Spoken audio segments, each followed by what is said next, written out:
Hello, everyone. Thank you so much for inviting me to join in this seminar and in this session today.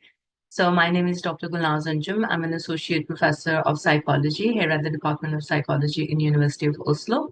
So today I'm going to share some of the ongoing work that might be of interest for many students and also for other colleagues. So today we will be talking about climate change and gendered vulnerabilities, a critical analysis of women's health and well-being. This is a joint work of myself and also my colleague here at University of Oslo, Dr. Mudassar Aziz.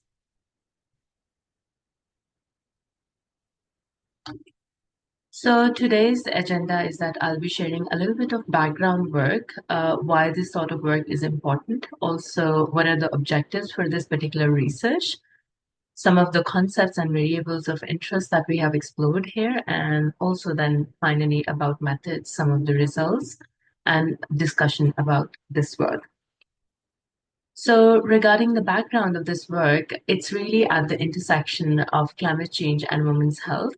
And as you can imagine, with the growing concerns about climate and environmental conditions around the world, be it heat waves, about floods, and about fires, there has been a lot of discussion about how these intersections affect women at a different level compared to other populations, be it children, elderly, or men. So there are certain socio-structural conditions, for example, living in marginalized communities, having different sort of social norms, prone to displacements and migration in different parts of the world. So there are also other latent and explicit effects that are based on people's individual or this psychosocial or psychological factors. For example, if there are certain sort of deprivations because of being in certain marginalized communities, sort of threats, for example, climate-related threats, physical and mental health related impacts, or how existing mental health vulnerabilities can affect people differently. So our main rationale or the reasons for conducting this sort of research was uh, coming from the fact that there are very few comprehensive syntheses that are based on the intersection of climate change and women's health. And because of that, we did the review of all the existing research that can scope or that can provide a scoping empirical depth on this topic. So particularly we're interested in conducting this scoping review of existing evidence that looks at the intersection of climate change and women's health. So to this end, we had a broader perspective or objective to explore the extent to which climate change is associated with women's health. And more specifically, we were interested in exploring the role of possible contributing factors in marginalized contexts and also the nature of relationship between climate change and environmental change and how it affects the outcomes for women's health in different ways. So when we look at the conceptualization of different variables, the two key variables, as you can imagine, the first one is about climate and environmental change. And broadly speaking, this is the change that refers to long-term alterations in temperature, in precipitation patterns, and other atmospheric conditions on Earth. Primarily, this is driven by human activities, at least that's what we believe as climate researchers, such as fossil fuel combustion, deforestation, and industrial processes. And the second variable of interest for us is, of course, women's health. And women's health, it encompasses physical, mental, and social well-being issues. So it's not just the physical health when we talk about women's health. So it's all three layers, and how that specifically affect women due to their biological, socioeconomic, and cultural factors. And specifically in this research, we try to corroborate how climate change exacerbates existing health disparities disproportionately by impacting women differently, especially in the marginalized contexts. So when we look at the literature that we have reviewed for this particular research, we looked at different databases, and that included Web of Science, Scopus, International Bibliography of Social Sciences, IBSS, also sociological abstracts. And to this end, we use different search strings, and mainly our variables and our terms of interest, they were around climate change. For example, climate change, environmental emergency, or heat wave, extreme heat, drought, water stress. So anything that was related to climate change. And in addition to that, we use a string with and, where we had women's health, for example, women's health, maternal health, women's mental health, gendered vulnerability, and these sorts of terms. So, based on this web-based database searches, we found out that initial search that was conducted in the first quarter of last year, we found out that there were roughly 3,427 articles that we hit, and then later on, we followed up with another search, which was based on 285 articles that were added to this overall search that we had. And in total, then we had 3,712 papers. So it took us a long time to do the initial review of all of these papers. But we made sure that we had followed inclusion and exclusion criteria while selecting the papers that we wanted to go forward with.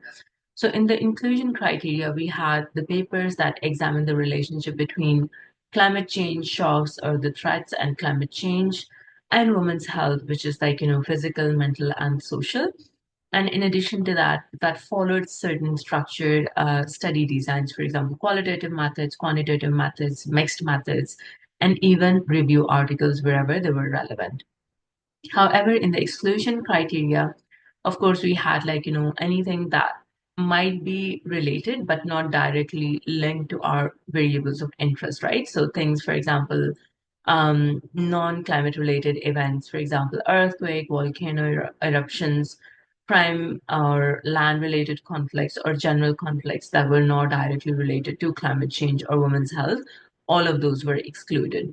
So based on this inclusion and exclusion criteria, all the articles that we had selected, then we went forward with the title and abstract screening. So all the articles that were shortlisted, they went through this process where two independent reviewers or screeners, they went through all of these articles. So the initial agreement was roughly 0.81%. So almost, let's say, 80% of the time, both reviewers agreed. But later on, all the discrepancies, they were also resolved based on discussion between the two reviewers. So overall, all of these articles, they went through the same analysis process. And eventually, we shortlisted 39 articles that went forward. So if we look at the geographical representation of all these articles that went through this process, as you can see over here, so we see that, let's say in Africa and in Asia, most of these gendered vulnerabilities related articles, they were originally or geographically speaking, they were emerging from here, but it does not show the exact representation in the authorships, right? So many times the authors were based in the global north, but most of these gendered vulnerabilities, they were being represented geographically from the global south. So as you can also see here in South America, also in Africa, in Asia, especially in I think in India and Pakistan, there were some big clusters around this world. But we can't say that these gendered vulnerabilities don't exist in the global north. So there too, we also see, for example, in the US and in other contexts, there are these gendered vulnerabilities related to climate change, but probably they're not as pronounced or as dire as they are in the global south. So thematically speaking, then we try to cluster these articles based on different thematic areas. So the first thematic area was the explicit gendered vulnerabilities, for example, where these vulnerabilities get extremely exacerbated for women. So we had around 10 articles in that selection. Then the second one was the impact of climate change on women's health and well-being. There we had roughly 14 articles, which means that this was one of the biggest clusters where we see health and well-being of women being impacted by climate change. And then another cluster was about the maternal health and newborn health. And I think this was also one of the pressing issues that emerged quite a bit. But selectively, we selected five articles that directly fit into this clear categorization. And then another theme was around the water security and sanitation. As you can imagine, most of the places in the global south, they do have additional insecurities, particularly when we think about the context of India, Pakistan, and many African countries. We see that water security and sanitation is a major issue for women's health. And of course, that's also deeply impacted by climate change right now. And then the last one is about disproportionate care burden on women due to the social norms. This is also an area that is kind of like, getting a lot more attention within climate change research. And this also emerged in our review. So if we look at the broader exacerbating gender inequalities in this research, we see that there are economic and social constraints. For example, climate change exacerbates pre-existing vulnerabilities. For example, women faced increased economic and social marginalization, which hindered their economic independence and their well-being. Similarly, the disaster and resource scarcity, it gets further exacerbated. For example, women are disproportionately affected by post-natural disasters and resource scarcity, and that pattern also exists within the climate-related disasters.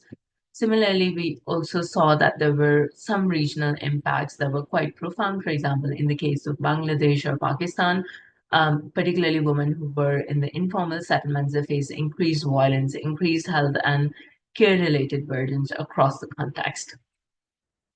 If we look at the second theme, which is about the impact of climate change and on women's health, we see that here again, there is disproportionate effect on women's health. We see that there is increased exposure to physical health risks. Similarly, also like mental and psychosocial stresses, they increase. There is also a layer of intersectionality. So there are certain compounded vulnerabilities that socioeconomic status, it also adds like, an added layer of vulnerability, especially for women. Women in low income, indigenous, and minority groups, they face multiple disadvantages, especially in the context of climate change. Then, if we look at the comparative analysis, we can't say that men don't face all of those vulnerabilities. It's just that the extent is greater, much greater for women, because we know in many of these contexts, men are also quite vulnerable because they work in um, resource-stressed regions. But also, like there is this layer where men have more autonomy of decision making, which protects them from certain other challenges that are related to climate change. And when we look at the regional difference, especially in the case of South Asia, climate change and extreme weather events significantly affect women's mental health more and more disproportionately in the global south. So socioeconomic impacts on the woman, for example, in the agriculture, in the livelihood and food security, they disproportionately affect women much more than men or the other populations. Then, if we look at the third theme, which was about the impacts of climate change on maternal and newborn health, again, women are subject to an added layer of vulnerability because pregnant women and newborn, they face heightened risk for heat stress, extreme weather, and air pollution.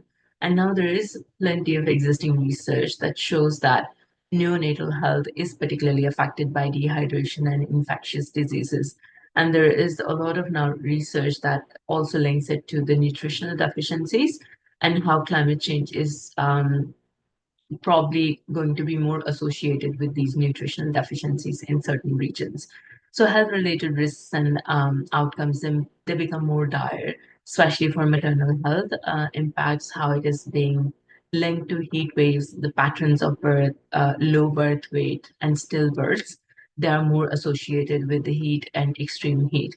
So mental health affects also they are being linked to prenatal stress leads to adverse outcomes and developmental issues, not only for children, but also for the mothers of those children.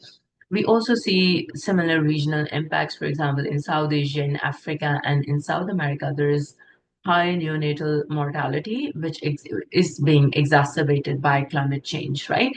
So it's not that there were no pre-existing higher levels of these like, neonatal or maternal health impacts. It's just that climate change is going to exacerbate those existing effects. Then water security and sanitation is another major theme that we see in this area. So, of course, the impacts for women, there are more disproportionate climate-induced water security and scarcity, and sanitation-related challenges. They affect women significantly more, especially when it comes to their safety and well-being. We have seen this also in the context of Karachi, where water and other sanitation related security makes women more vulnerable because that's essentially part of their gender roles, right? To take care of these elements in the household. Then gender norms, they also exacerbate these vulnerabilities, especially during dry season when there is more scarcity of water. And then there are also regional and psychosocial stresses that we see in different places that play out quite drastically. For example, in Burkina Faso, we see that gender norms increase women's vulnerability to water insecurity during dry season. Similarly, in rural India, we see similar effects where there is an escalation of violence and health-related risks for women and girls. In Orissa, in India, we also see women face environmental, social, and safety-related stressors due to inadequate sanitation. And we also see similar patterns here in Karachi and also in Kenya. So inadequate water access, it burdens women and children, affecting their health, education, and productivity more disproportionately, and especially it adds an added burden for women. And when it comes to health related disparities and vulnerabilities, we see that vulnerability to climate change induced diseases like vector borne water diseases is also highly prevalent, but it adds up that disease burden more on women than on others. So, temperature fluctuations and erratic rainfall patterns, they also make generally these certain regions more susceptible to these diseases, but within these regions, then women are more vulnerable compared to men and other populations. So, lastly, the disproportionate care burden. I think it emerges in different themes in different ways, but we see that the impact of care burden and social norms is more pronounced on women during these climatic changes. So, social norms, particularly in the religious and politically conservative cultures, it exacerbate women's labor burden.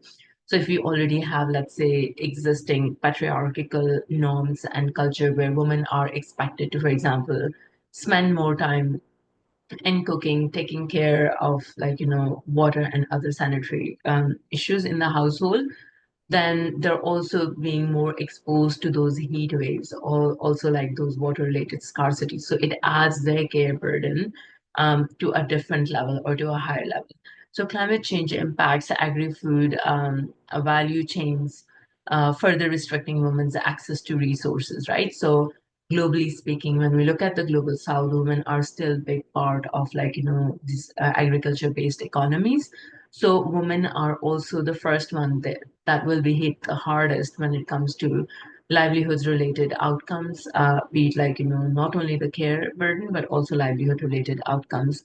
And then socioeconomic concerns, they're also heightened. For example, socioeconomic and the cultural factors, they can amplify women's exposure to climate risks, right? So there is existing multi-level analysis that shows that at every level, be it psychological, social, institutional, or larger cultural levels, women are the ones who are more subject to this kind of care burden and other social impacts when it comes to climate related impacts.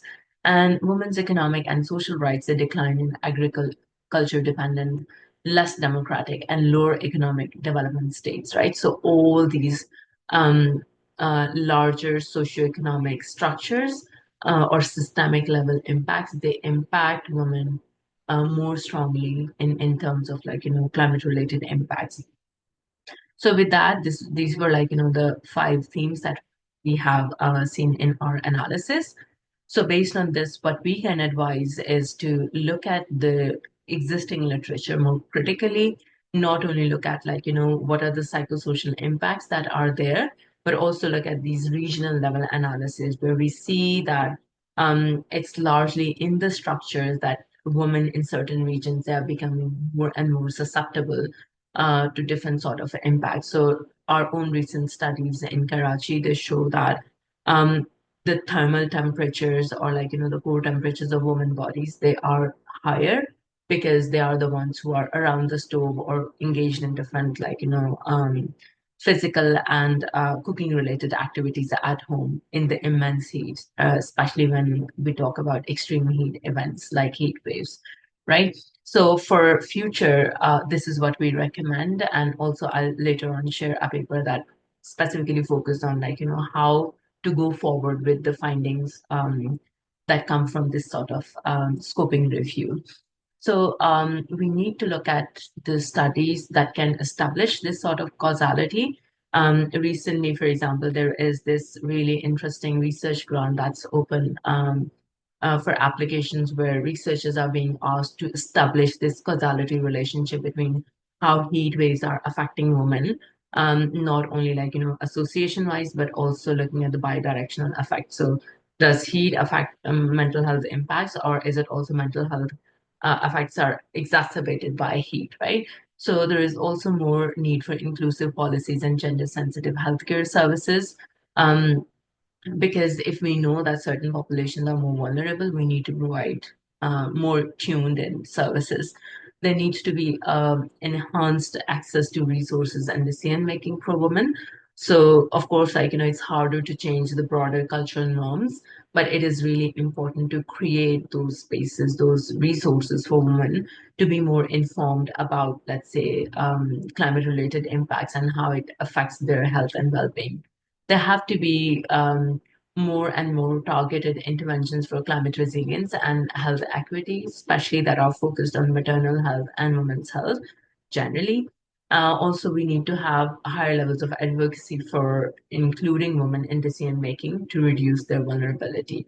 Knowing that these are the populations that are more vulnerable, we need to make more inclusive decision making where women are involved in that policy development and advocacy plans. So thank you so much for tuning in and for listening.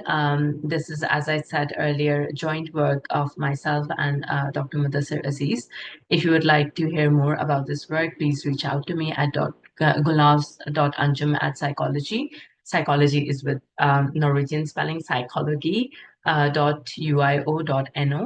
Also, we recently published a paper that is really focusing on what are the transformative strategies that we need to use and work with for enhancing women's resilience to climate change. It's a policy perspective paper which is based on low and middle income countries. I will also share the link below, so please have a look. And if you have any questions, please feel free to reach out to me. Thank you so much, everyone.